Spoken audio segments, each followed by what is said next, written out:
Hey guys, Maria Elena here from Purplehead Adventures. I don't know if you guys remember, but I definitely made a St. Patrick's Day video last year. Also, apparently that was like a whole year ago.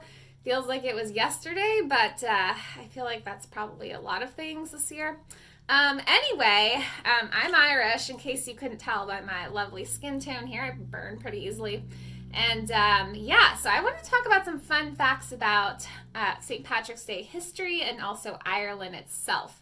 So get ready. We're going to blow your mind with some interesting stuff here today. And if you don't know where Ireland is, it is indeed part of Europe, but it's not part of the mainland. It's around, like right around there. Okay. And I have actually been to Ireland, only Dublin though. I do want to go back and see the countryside. So, disclaimer, these don't light up, otherwise they would be on right now, but at least they kind of serve their purpose. I only wear them once a year. All right, so let's talk about St. Patrick himself. He was actually a patron saint in Ireland, and I guess they started doing a celebration for the day that he died. That's how they celebrate the heritage, which is March 17th, that's today. Seems like they could have come up with a better date than his death date, but I didn't make the date. So anyway, St. Patrick was pretty well known in Ireland. It's kind of what they celebrate. And by the way, if I keep looking down, I did make notes for myself. I don't have all this memorized, although I did kind of write it, so I do kind of have a little bit memorized. Anyway, he ironically actually wasn't even from Ireland. He came from Great Britain. He was enslaved in Ireland. And I know, it was weird. And then he escaped and he came back. And I don't know why you'd come back to somewhere that you were enslaved, but he did. And he brought Christianity to Ireland, which is what made him famous. Legend has it that St. Patrick actually explained the Holy Trinity, so the Father, Son, Holy Spirit, using a shamrock. That's where the shamrock came from.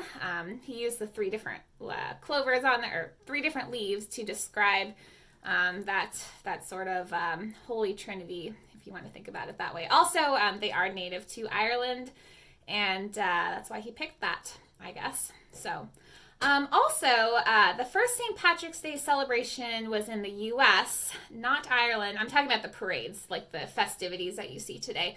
Obviously, they had it in Ireland, but they didn't do the parades. It was celebrated actually in New York when it first came about. Long time ago to this day, New York City has the oldest and largest St. Patrick's Day celebration in the entire world, and it usually has around 150,000 participants and like 3 million different people there. So I'm just guessing, I don't know for this for sure, but I'm guessing it's probably not happening this year. I don't know, just a guess. Anyway, all right, moving on. Originally, the traditional celebrations of St. Patrick's Day fell during Lent. They still do. It's still Lent right now. Christian families would go to church in the mornings, and then they would lift their meat prohibitions, and they would eat, what did they eat? Cabbage, but that's not meat. But they would also eat Irish bacon. That was kind of their celebration. They would dance and drink in the streets, and it was kind of like a day holiday, and it still kind of is. So, yeah. Anyway, all right, let's talk about some really interesting facts here. So, by the way, if you guys follow me on Instagram, I have some polls going on today. So, I see a lot of different answers, really interesting. So, some of these you may or may not know already from my poll. So, okay, so the first one is about leprechauns. Oh, yes, leprechauns are actually Celtic fairies. Now, the word comes from Lorberson. Oh gosh, I thought I was go a whole day without having to do pronunciations, but Lorberson, I think, which is a small-bodied fellow. And the belief was that these tiny little men and women were fairies. They had magical powers, and they were actually rather cranky themselves, and they're responsible for mending shoes. And, shoes of other fairies, apparently. So they're kind of cranky. I didn't really realize that, but I guess if you look at them, they kind of look grumpy most of the time. Anyway, at one point during the potato famine, Ireland people that were coming over to the U.S. were seen as, it's not like they're proud of the heritage like they are today. They were seen as sort of unskilled and disease-ridden, and they weren't really looked upon as like good citizens and, a good contribution to the culture. But today, obviously, people are proud of their Irish heritage, hence why I'm sitting here right now. I'm also very German, by the way. My maiden name is Turbeck, so that tells you anything. Okay, let's talk about corned beef. Okay, who likes corned beef out there? I feel like everybody does. I don't know. I do anyway. I only ever eat it like once a year, but it's delicious. And so actually that's an American invention also. Like I said, Irish people don't usually eat that. They more traditionally eat ham and that Irish bacon that we talked about earlier. And the corned beef actually came from back in the day when the immigrants were impoverished, and that's kind of all they could afford, and it was a little bit of a cheaper substitute.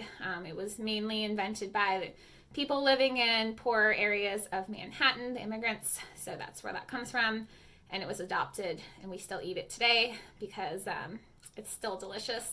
I don't know. Okay, let's talk about the next fact.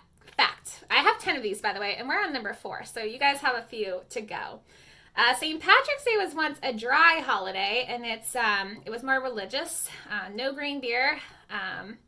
Yeah, kind of sad. I don't know if you guys do this, but I discovered in my adult years that they don't sell green beer anywhere. So I literally bring food coloring in my purse, and I just put it in my beer, and people are like, "Where did you get that?" Oh, you want some food coloring? I actually bought some. So yeah, so that's they didn't have that back in the day. All right, number 5. Speaking of beer, there's actually more Guinness consumed in Nigeria than Ireland. Interesting. British people actually take number 1 for that spot, but Ireland comes in 3rd place for Guinness drinking. And I don't know if you guys know this, but the Guinness factory is in Dublin. I have actually been there a few years ago. Well, maybe not a few years ago now. I think it was 2008. And I hate Guinness for what it's worth. Here in the US, I swear it's totally different over there. People just don't believe me, but trust me, it's totally different. Highly recommend it if you go to Dublin. Okay, let's talk about the language. So English, despite what you guys might think, is not the native language of Ireland. Well, it is, but it's not the first language. The first language is actually Gaelic. So, yeah, fun fact. All right, next fun fact. How many times are we going to say fun fact today? It's my favorite thing to say, fun fact. Okay, so contrary to the belief of the myth, St. Patrick did not drive snakes out of Ireland. In fact, Ireland's cold weather does not support reptile life. So yeah, sorry to burst your bubble on that one. Also, apparently, St. Patrick's real name is Maiwin Suckett. I don't know, it's kind of an interesting name, but that's his real name. He didn't change it to Patricius, I guess it's Patricius, maybe, till after he became a priest. So, yeah, interesting. Also, green was not the color worn in Ireland back in the day. Light blue was more St. Patrick's color, and green really came about when the shamrock started being considered more of a symbol of Ireland, of its the Irish nationalism. So that's where the green came from. And that brings us to our last fun fact. And speaking of Ireland's national, national, I can't read my handwriting, national symbol, this is also on my Instagram poll or quiz today, it's actually not the shamrock. A lot of people think it is the shamrock, but it's not. It's the harp. So the harp is the national symbol of Ireland. If you ever wanted to know anything about Ireland, there it is. So, all right, you guys. So I hope you have a fantastic Irish celebration and St. Patrick's Day. And hopefully it's a little better this year than last year since we're not stuck in our houses.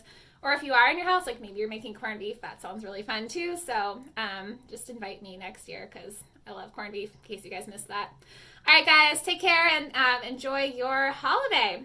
Happy Ireland Day. Well, or the people that like to pretend they're from Ireland. All right, I'm done with this video. Bye, guys.